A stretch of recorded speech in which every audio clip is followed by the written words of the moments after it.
I'm Chef Ken Arnone, and right now we're going to be talking about the cooking technique called Saute. The method is meant to be started and finished right on top of the stove.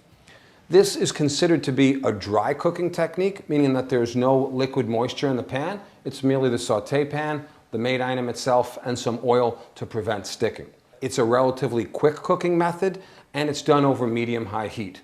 And lastly, it's important to understand that the sauce base is developed right in the pan. First off, if we see here, we have chicken breasts, which these are boneless, skinless.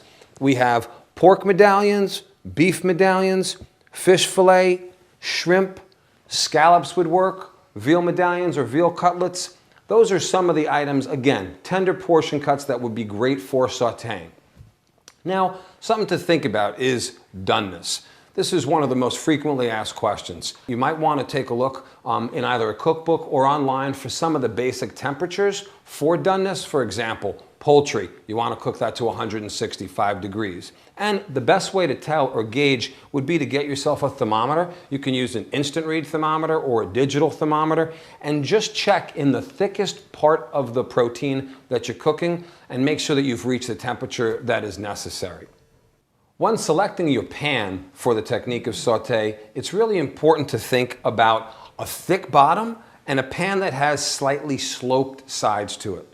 And one thing that you're going to notice here is that I did have my pan on the cutting board, but I had a towel underneath it. You want to make sure that you don't take a pan that you use to cook on the stove and place it directly on your cutting board, because that's a surface where you have ready-to-eat foods on, something you want to be careful of. So the first step in the process of saute is to preheat the pan. And this is something that you want to preheat it dry and empty. You should not have the oil in the pan at this point, just heating up on its own. Next step that we're going to do is we are going to season the item that we're going to cook. And today we have chicken breasts. So I have a little bit of kosher salt and some fresh ground black pepper. And we're going to season both sides of this. Have a small dish here with some flour in it, and I'm going to just dredge this lightly. Just coat the surface evenly, shake it off. Today we're going to be cooking with pure olive oil, and since saute is a relatively a technique that uses relatively medium-high heat, pure olive oil is a good choice. You can see that there's a nice shimmer in the pan. I've selected a pan that can accommodate the amount of protein that I have, that is not overcrowded, they're not overlapping, and they have enough room to cook. You want to adjust your heat, again, medium-high heat, because we're looking for the item to be able to cook halfway on one side, develop a nice browning on the surface before turning it over. You don't want to constantly be turning it during the cooking process. You can see that right around the edge it's starting to turn a little bit on the white side. It appears that it's been cooked approximately halfway. We can turn these over and see that we do have very nice color on there. For chicken, you're looking to reach 165 degrees, and you want to go in the thickest part of the breast itself. And yes, we have reached just 165 degrees.